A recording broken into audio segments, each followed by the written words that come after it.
Hello friends, welcome back to my channel. तर आज आपण बघणार आहोत डेस्कटॉपवर फाईल कशाप्रकारे सेव्ह करायची. चला तर मग व्हिडिओला सुरुवात करूया. फाईल टॅब ओपन करा. त्यानंतर बघा इथे सेव्ह आणि सेव्ह ॲज हे दोन ऑप्शन दिसतील. सेव्ह आपण तेव्हा करतो जेव्हा एखादा फाईल तुमची सेव्ह आहे आणि त्यात जर तुम्ही एखादं वर्क केलं आहे आणि तेव्हा सेव्ह करतो. पण आपली फाईल सेव्ह नाही आहे, त्यामुळे आपण सेव्ह ॲज करणार. सेव्ह ॲजवर क्लिक करा.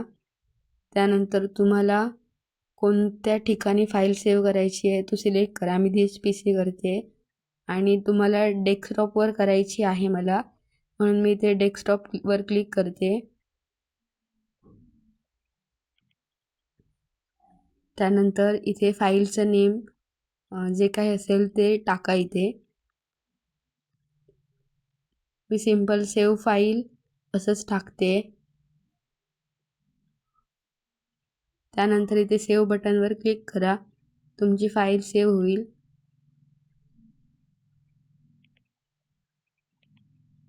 बघू शकता तुम्ही इथे आपली सेव्ह फाईल या नावाने वर्डशी एक डॉक्युमेंटेशन दिसतंय. आपली फाईल सेव्ह झालेली आहे.